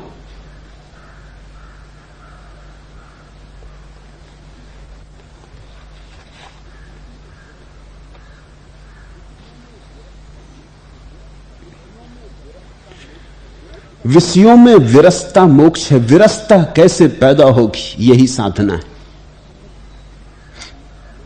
तथाकथित धार्मिक लोग तुमसे कहते हैं विरसता पैदा नहीं होगी, करनी पड़ेगी। मैं तुमसे कहता हूं होगी, कि नहीं जा सकती। अगर विषय अर्थहीन है तो हो ही जाएगी, अनुभव से हो जाएगी। तुम देखे छोटा बच्चा खिलौनों में रस लेता, लाख चेष्टा करो तो भी खिलौनों से उसका रस नहीं जाता, फिर बड़ा हो जाता और रस चला जाता। फिर तुम उससे कहो कि अपनी गुड्डी ले जाए स्कूल, तो वो कहता छोड़ो भी, तुम्हारा दिमाग खराब, स्कूल में क्या अपना मजाक करवाना। एक दिन खुद ही गुड्डी को कचरे घर में फेंक आता कि झंझट मिटाओ, ये पुराने दिनों की बदनामी घर में ना रहे। इसके रहने से पता चलता है कि हम भी कभी बुद्धू थे। लेकिन यही छोटा जब था तो इसे समझाना कठिन था कि गुड्डी गुड्डी है, इतना रस मत ले। बिना गुड्डी की रात सो नहीं सकता था। जब तक गुड्डी न पकड़ ले हाथ में, तब तक रात नींद नहीं आती थी। क्या हो गया? प्रौढ़ता आ गई, समझ आई, अनुभव से ही आई। गुड्डी के साथ खेल खेल के धीरे धीरे पाया कि मुर्दा है, चीथड़े भरे हैं भीतर। एक दिन खोल के बच्चे देख ही लेते हैं कि गुड़िया के भीतर क्या है, कुछ भी नहीं है। तुमने देखा कि बच्चे अक्सर खिलौने तोड़ लेते हैं, उन्हें रोकना मत, वो उनके प्रौढ़ता का लक्षण। खिलौने तोड़ते इसलिए वो देखना चाहते हैं भीतर क्या है। तुम बच्चे को घड़ी दे दो, वो जल्दी खोल के बैठ जाए। तुम कहते हो ना समझ, घड़ी खोल के देखने की नहीं है, बिगाड़ डालेगा। लेकिन उसका रस घड़ी से ज्यादा इस बात में है कि भीतर क्या है, और वो ठीक है। उसका रस भीतर को जानना ही होगा, उतरना ही होगा, तभी छुटकारा होगा। बच्चे कीड़े मकोड़ों तक को मार डालते हैं। तुम सोचते हो शायद हिंसा कर रहे हैं, गलत। वो असल में मार कर देखना चाहते हैं भीतर क्या है, कौन सी चीज चला रही है। ये तितली उड़ी जा रही, कौन पंखे तोड़ के भीतर झांकना चाहते। ये जीवन की खोज है, ये जिज्ञासा है। यही जिज्ञासा उन्हें जीवन के और अनुभवों के भीतर भी उतरने के लिए आमंत्रण देगी। एक दिन वो सभी अनुभव को खोल के देख लेंगे, कहीं भी कुछ न पाएंगे, सब जगह राख मिलेगी। उस दिन विरसता पैदा होती। विषयों में विरसता मोक्ष है, और विषयों में रस बंध है। संसार बाहर नहीं है, तुम्हारे रस में, और मोक्ष कहीं आकाश में नहीं, तुम्हारे विरस हो जाने में। श्रुतियों का प्रसिद्ध वचन है, मन एव मनुष्याणाम कारणम बंध मोक्षयो। मन ही कारण है बंधन और मोक्ष का। और मन का अर्थ होता है जहां तुम्हारा मन। अगर तुम्हारा मन कहीं है तो रस, रस है तो बंधन। अगर तुम्हारा मन कहीं ना रहा, सब चीजें विरस हो गई। मन का पक्षी कहीं नहीं बैठता, अपने में ही लौट आता है, वही मोक्ष। बंधाय विषयासक्तम मुक्तये निर्वसे स्मृतम। बंधन का कारण है मन, और मुक्ति का भी। पक्षी जब तक उड़ता रहता और बैठता रहता अलग अलग स्थानों पर, और हम बदलते रहते, और हम किसी चीज में कभी पूरे नहीं जाते, तो रस नया बना रहता। एक दिन मुल्ला नसरुद्दीन को मैंने देखा, एक नया नया छाता लिए चला आ रहा। मैंने पूछा, नसरुद्दीन कहां मिल गया इतना सुंदर छाता, और बड़ा नया है, अभी अभी खरीदा क्या? उसने कहा अभी तो नहीं खरीदा है, तो कोई 20 साल पुराना। मैं थोड़ा चौंका, छाते के लक्षण 20 साल पुराने के नहीं। मैंने कहा थोड़ा इसकी कथा कहो तो मेरी समझ में आए, क्योंकि 20 साल पुराना नहीं मालूम होता। साल छाते तो साल 2 साल में खत्म होने की अवस्था में आ जाते, 20 साल। उसने कहा है तो 20 साल पुराना, आप मानो या ना मानो, और कम से कम 25 दफे तो इसको सुधरवा चुका, और कम से कम 6 दफे ये दूसरों के छातों से बदल चुका। और नया का नया है, फिर भी नया का नया है। अब जब छाता बदल जाएगा तो नया का नया बना ही रहेगा। तुम कभी किसी एक रस में गहरे नहीं जाते, ऐसे फुदकते रहते, तो रस नया का नया बना रहता है। थोड़े दौड़े धन की तरफ, फिर देखा कि नहीं ये नहीं मिलता। थोड़े दौड़े पद की तरफ, देखा कि यहां भी बड़ी मुश्किल है, पहले से लोग क्यों बांधे खड़े और बड़ी झंझट है। थोड़े कहीं और तरफ दौड़े, थोड़े कहीं और तरफ दौड़े, लेकिन कभी किसी एक तरफ पूरे न दौड़े कि पहुंच जाते आखिर तक, तो एक रस चुक जाता। और तुम्हें सिखाने वाले हैं जो कहते हैं कहां जा रहे हो, ये लौटने वाले लोग हैं जो कहते हैं कहां जा रहे हो। इनमें से कुछ तो ज्ञाता हैं, जो ज्ञाता हैं वो तो न कहेंगे कि कहां जा रहे हो, वो तो कह रहे हैं जरा तेजी से जाओ ताकि जल्दी लौट आओ। जो ज्ञाता नहीं है, जो बीच से लौट रहे हैं, जिनके लिए अंगूर खट्टे सिद्ध हो गए, वो भी थोड़ी दूर गए थे और लौट पड़े, सोचा कि अपने बस का नहीं। मैंने ये अनुभव किया कि तथाकथित सन्यासियों में अधिक मूढ़ बुद्धि के लोग हैं, जो कहीं जाते तो सफल हो भी नहीं सकते थे, तो वो कह रहे हैं अंगूर खट्टे, पहुंच सकते नहीं थे। तुमने कभी अपने सन्यासियों पर गौर किया? जरा सन्यासियों की तुम कतार लगा के कुंभ का मेला आता, जरा जाके देखना, जरा गौर से खड़े होकर देखना सन्यासियों को, पाओगे जैसे सारे जड़ बुद्धि यहां इकट्ठे हो गए। जड़ बुद्धि न हो तो जो कर रहे हैं इस तरह के कृत्य ना करें। अब कोई बैठा है आग के पास, राख लपेटे, इसके लिए कोई बुद्धिमत्ता की जरूरत नहीं है कि कोई खड़ा है सिर के बल, कि कोई लेटा है कांटों पर, और यही इनका बल है। बुद्धि का जरा भी लक्षण नहीं मालूम होता, बुद्धिहीनता मालूम होती। लेकिन जीवन में ये कहीं सफल नहीं हो सकते थे, दिवाला नहीं था, कोई आसान मामला नहीं दुकान चलाना। नौकरी करते तो कहीं चपरासी से ज्यादा ऊपर नहीं जा सकते थे।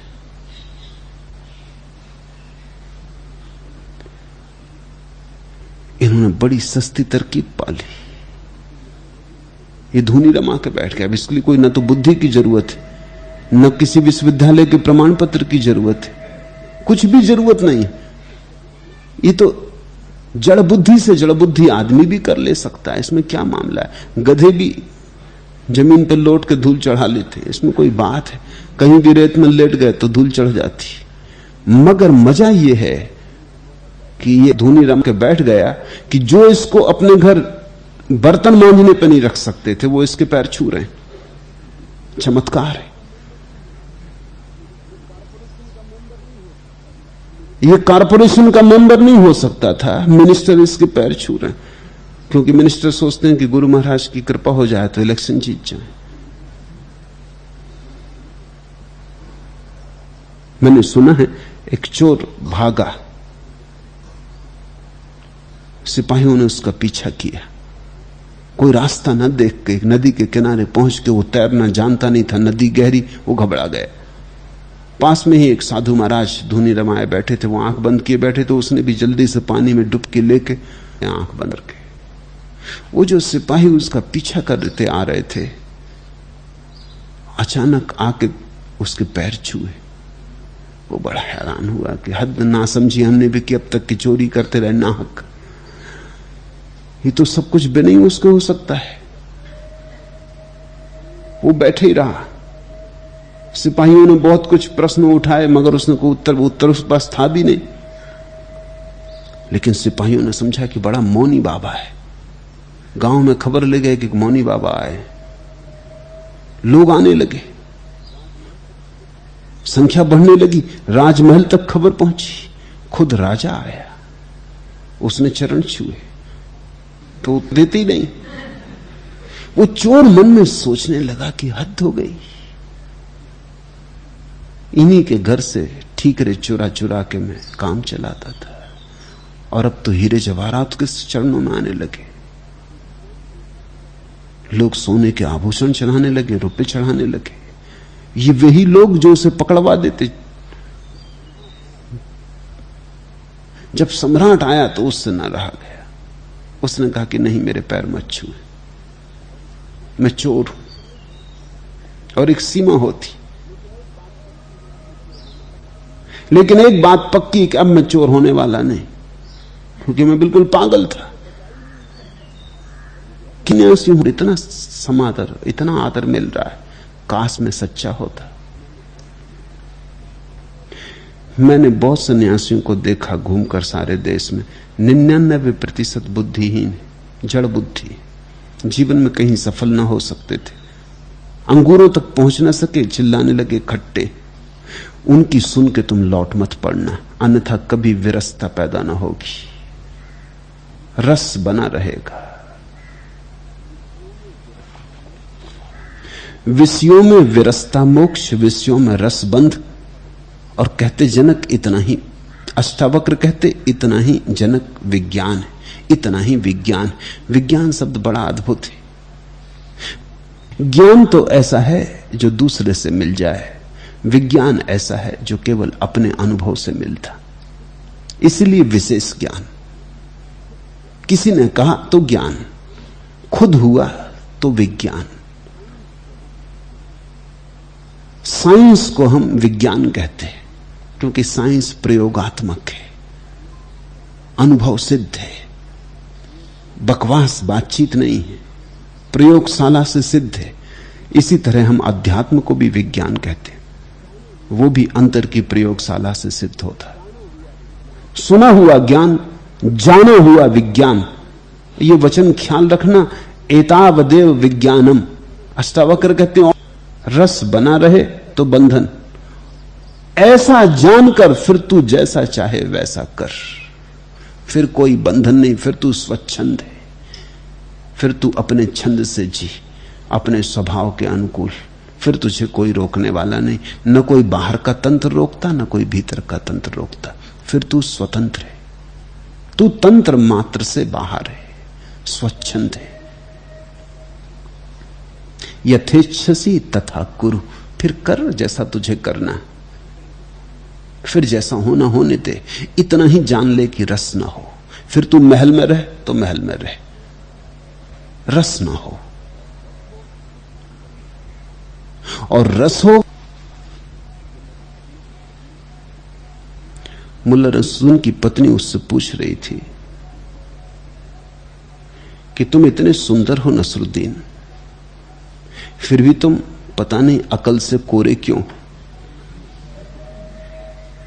भगवान ने तुम्हें सुंदर बनाया, अकल से कोरा क्यों रखा?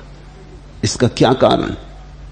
नसरुद्दीन ने कहा कारण स्पष्ट है। भगवान ने मुझे सौंदर्य इसलिए प्रदान किया कि तुम मुझसे विवाह कर सको, और अक्ल से इसलिए कोरा रखा कि मैं तुमसे विवाह कर सकूं।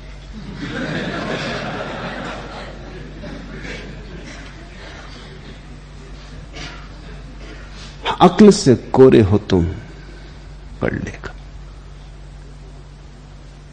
और अक्ल से भरे होने का एक ही उपाय, अनुभव से भरे होना। अनुभव का निचोड़ है बुद्धिमत्ता। तो जितना तुम अनुभव कर सको उतना शुभ है। घबराना मत भूल करने से।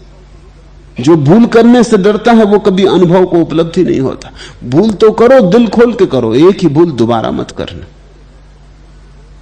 कर लेना एक दफा पूरे मन से, ताकि दोबारा करने की जरूरत ही ना रह जाए। ये मेरी प्रतीति है कि तुम अगर एक बार क्रोध पूरे मन से कर लो, समग्रता से कर लो, फिर तुम दोबारा क्रोध ना कर सकोगे। वो क्रोध समग्रता से उतर जाओ, बिल्कुल जंगलीपन से उतर जाओ, बिल्कुल जानवर की तरह उतर जाओ, समाप्त हो जाएगी बात, दोबारा तुम ना उतर सकोगे, विरस हो जाओगे। बार बार उतरने की आकांक्षा होती क्योंकि उतर नहीं पाए, एक भी बार जान नहीं पाए। और परमात्मा कुछ ऐसा है कि जब तक तुम अनुभव से न सीखो पीछा नहीं छोड़ता, धक्के देगा, कहेगा जाओ अनुभव लेके आओ। ऐसा ही जब तक बच्चा उत्तीर्ण होने का सर्टिफिकेट लेके घर ना आ जाए, बाप कहता फिर जा, फिर उसी क्लास में भर्ती हो जा, फिर वही पढ़, उत्तीर्ण होके आ तो ही घर आना, अन्यथा आना ही मत। परमात्मा तुम जब जीवन से लिए तुम हो, बिना अनुभव किए तुम चाहो कि पार हो जाओ, तुम हो ना सकोगे। यह तत्वबोध बाचाल, बुद्धिमान और महाउद्योगी पुरुष को गूंगा, जड़ और आलसी कर जाता है। इसलिए भोग की अभिलाषा रखने वालों के द्वारा तत्वबोध त्यक्त है। यह वचन बहुत अनूठा है, इसे समझो। अष्टावक्र कहते हैं कि यह तत्वबोध, ये संसार के रस से मुक्त हो जाना, ये मोक्ष का स्वाद मिल जाना, ये स्वच्छंदता, ये विज्ञान वाचाल को मौन कर दे, समझें कि हो गया। महाउद्योगी को ऐसा कर जाता जैसे आलसी हो गया। इसीलिए भोग की लालसा रखने वालों के द्वारा ऐसे तत्वबोध से बचने के उपाय किए जाते। वो हजार उपाय करते, वो हजार कोस दूर भागते रहते। वो बुद्धों के पास नहीं फड़कते, वो बुद्धों की छाया नहीं अपने ऊपर पड़ने देना चाहते, क्योंकि खतरा है। इसे समझो, ये सूत्र कठिन है। तुम्हारी जो बुद्धिमानी है वो सांसारिक है, वस्तुतः बुद्धिमानी नहीं है। क्योंकि जिस बुद्धि से मोक्ष ना मिले, जिस बुद्धि से स्वानंद का अनुभव ना हो, उसे क्या खाक बुद्धि कहना? फिर मूढ़ता किसको कहोगे? जिसे तुम बुद्धिमानी कहते हो, जिसे तुम चालाकी कहते हो, आखिरी अर्थों में वही मूढ़ता है। इसलिए जो आखिरी अर्थों में बुद्धिमानी है, तुम्हें मूढ़ता जैसी मालूम होगी। देखते हो, मूढ़ को हम बुद्धू कहते हैं, वो शब्द बुद्ध से बना। बुद्ध को लोगों ने बुद्धू कहा कि गए काम से, किसी मतलब के ना रहे। घर था, महल था, पत्नी बच्चे थे, सब था, और ये बुद्धू देखो भाग खड़ा हुआ। जा रहे त्वरा से, एक मैं आलसी हूं। समझो ऐसा, एक पागल खाने में तुम बंद हो और तुम पागल नहीं, तो सारे पागल तुम्हें पागल समझेंगे, समझेंगे ही कि तुम्हारा दिमाग खराब है। उन सबके दिमाग तो एक जैसे हैं, तुम्हारा उनसे मेल नहीं खाता। पागल दौड़ेंगे, चीखेंगे, चिल्लाएंगे, ना तुम चीखते, ना चिल्लाते, ना दौड़ते, न मारपीट करते। पागल समझेंगे तुम्हें हुआ क्या है, क्या तुम्हारा दिमाग खराब हो गया है? अरे सब जैसा व्यवहार करो, जैसा सब रह रहे हैं वैसे। बुद्धू मालूम पड़ेगा जो आदमी स्वस्थ है पागल खाने में। अष्टावक्र कहते हैं कि कामी भोगी तत्व ज्ञान के पास नहीं फटकना चाहते, क्योंकि उन्हें डर लगता है कि तत्व ज्ञान तो खतरे पैदा कर देता है। तत्व ज्ञान की जरा सी छाया पड़ी कि महत्वाकांक्षा गई, महत्वाकांक्षा गई तो दौड़ गई। सामने हीरा पड़ा रहे तत्वज्ञानी के तो भी वो उठाएगा नहीं। तो ये तो हालत आलस की हो गई। महत्वाकांक्षी समझेगा कि हद आलस हो गया, सामने हीरा पड़ा था जरा हाथ हिला देते। वो तो समझेगा ये आदमी वैसे हो गया जैसा तुमने कहानी सुनी दो आलसियों की, वो सब जाम गिरे तो मुंह में गिर जाए। एक जामुन गिरी तो एक आलसी ने बगल वाले आलसी से कहा कि भाई मेरे मुंह में डाल दे। उसने कहा छोड़ भी, जब कुत्ता मेरे कान में पेशाब कर रहा था तब तूने भगाया। अब इन आलसियों में और भर्तहरि में, भर्तहरि चले गए जंगल, बैठ गए एक वृक्ष के नीचे, छोड़ दिया संसार। और उनका छोड़ना ठीक था। जिसको विरस कहें वो उन्हें पैदा हुआ होगा। भर्तहरि ने 2 शास्त्र लिखो और एक दिन सब छोड़ दिया। उसी भोग के परिणाम में योग फला। फिर दूसरा शास्त्र लिखा वैराग्य शतक। वैराग्य की भी फिर महिमा ऐसी किसी ने कभी नहीं लिखी और फिर दोबारा लिखी भी नहीं गई।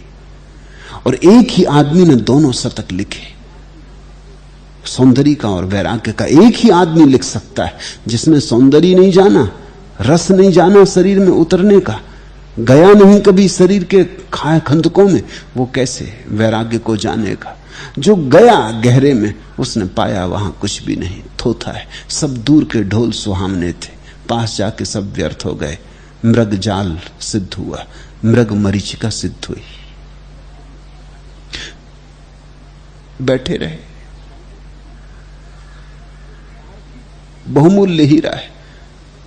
पारखी थे, सम्राट थे, हीरों को जानते थे। बहुत हीरे देखे थे लेकिन ऐसा हीरा कभी नहीं देखा था, बरथरी के खजाने में भी नहीं था।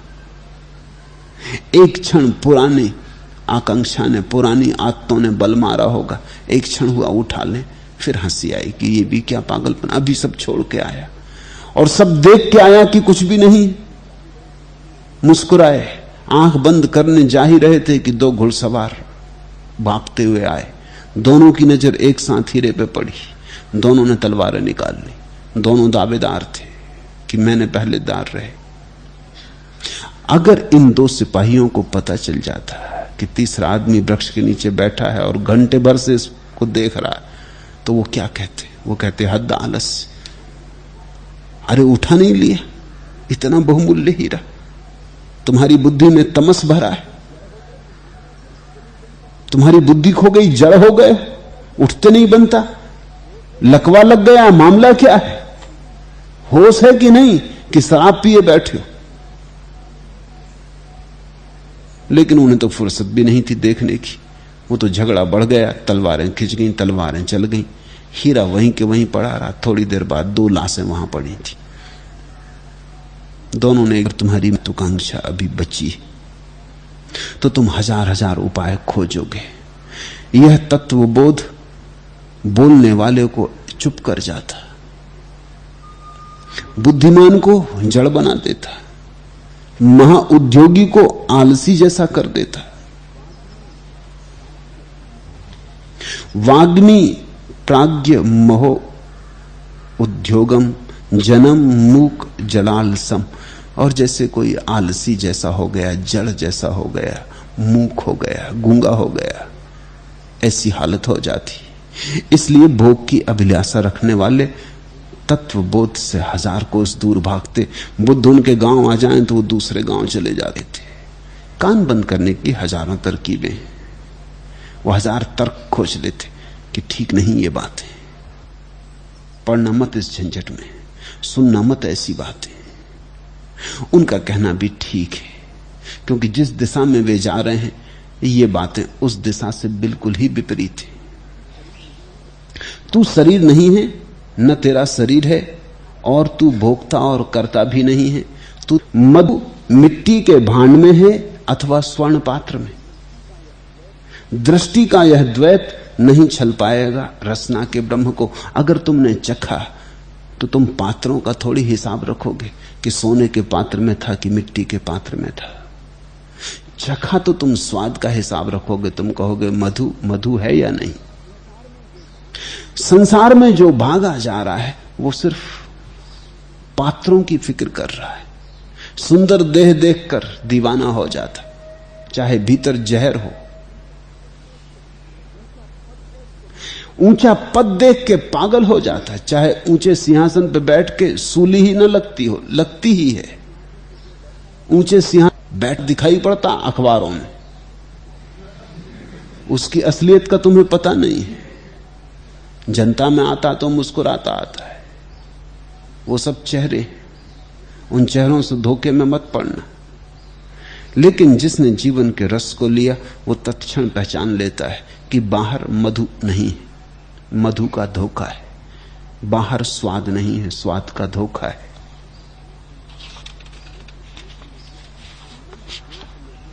मन रोक न जो मुझको रखता, जीवन से निर्झर शर्माता। मेरे पथ की बाधा बनकर कोई कब तक टिक सकता था, पर मैं खुद ऊंचे बांध उठा, अपने को उनमें भरमाता। लोग अब से समझ की किरण आ सकती है वहां से दूर भागते। समझ की किरण वहीं से आ सकती है जो समझा हो, जिसके जीवन से महत्वाकांक्षा चली गई हो, उसी से पूछना आकांक्षा का सार। और जिसके जीवन से काम वासना चली गई हो, उसी से पूछना काम वासना का सार। वही तुम्हें काम वासना का सार भी बतला सकेगा, वही तुम्हें ब्रह्मचर्य का स्वाद भी दे सकेगा। अष्टावक्र कहते, न त्वम देहो न ते देहो भोक्ता कर्ता नवा भवान चिद्रो उपासी सदा साक्षी निरपेक्षा सुख। बस हुई है। राग और द्वेष मन के धर्म है, मन कभी तेरा नहीं। तू निर्विकल्प निर्विकार बोध स्वरूप है, तू सुखी हो। लेकिन मन बहुत करीब है चेतना के, और जैसे दर्पण के पास कोई चीज रखी हो तो दर्पण में प्रतिबिंब बन जाता, ऐसी ही शुद्ध चेतना में मन का प्रतिबिंब बन जाता। सब खेल मन का है। मन के हटते ही दर्पण कोरा हो जाता। उस कोरे को जान लेना ही ब्रह्म ज्ञान है, वही विज्ञान है। एतावदेव विज्ञानम। साक्षी भाव समझ लेना। मन में काम वासना उठी, तुमने अगर कहा बुरी है तो साक्षी भाव खो गया।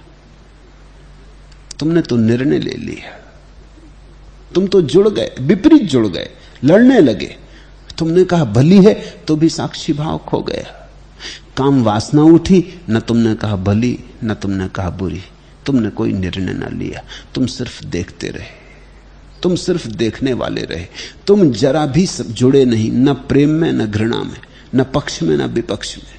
तुम सिर्फ देखते रहे। अगर तुम क्षण भर भी देखते रह जाओ तो चकित होोगे।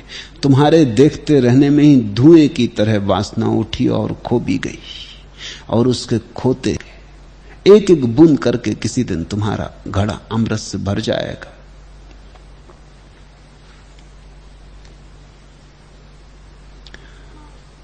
हम तो मन से जीते, और मन के कारण जो है वो हमें दिखाई नहीं पड़ता।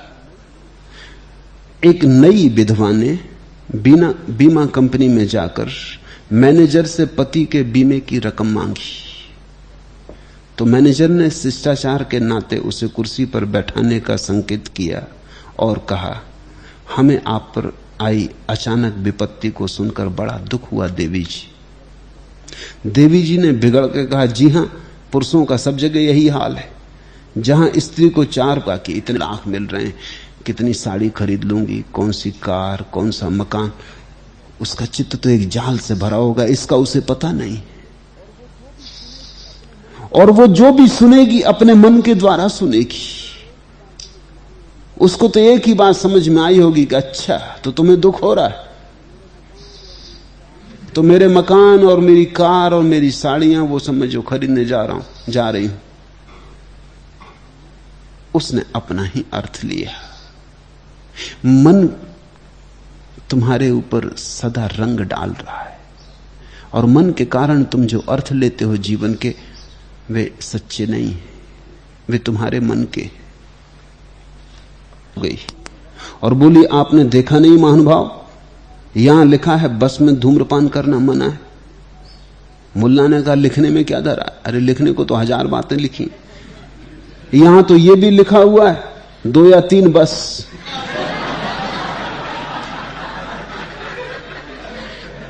तो ये 10-12 कैसे? लिखने में क्या धरा है? आदमी जो भी निर्णय लेता है, जो भी बोलता, जो भी करता, उसमें उसके मन की छाया है। ये मुल्ला सोच रहा होगा 10-12 बच्चे देखते। गणित के एक अध्यापक के घर बच्चा हुआ तो उन्होंने पार्टी दी। लोग चौंके, विश्वविद्यालय के और प्रोफेसर भी आए थे, विद्यार्थी भी आए थे। टेबल के सामने एक तख्ते लगी थी जिस पर लिखा था, किन्हीं 5 का रसास्वादन करें, सबके स्वाद समान है। गणित के प्रोफेसर, पुरानी आदत गणित का पर्चा निकालने की कि कोई भी 5 प्रश्नों का उत्तर हल करें, सबके अंक समान हैं।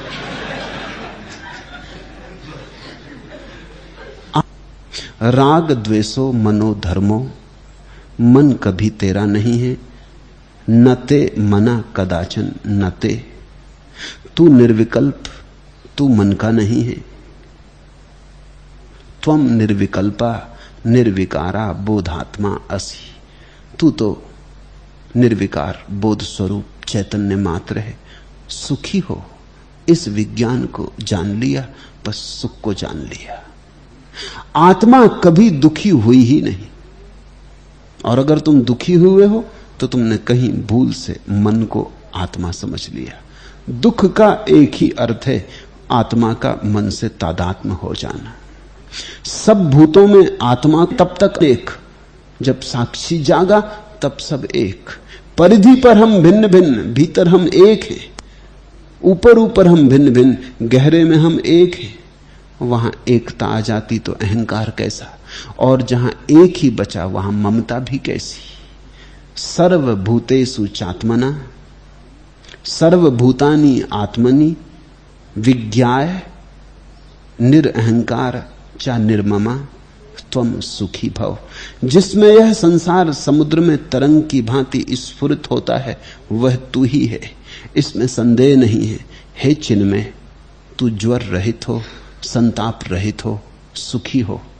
विश्व स्फुरति यो भव। और ऐसा जानकर कि तू वही चिन्मय है जिसका सारा खेल, तू वही मूल है जिसकी सारी अभिव्यक्ति। विगत ज्वर हो, सारा संताप छोड़, सुखी हो। जब तक मन है तब तक अड़चन है। रात ने चुप्पी साध ली है, सपने शांति में समा गए हैं। अंतः कपाट आपसे आप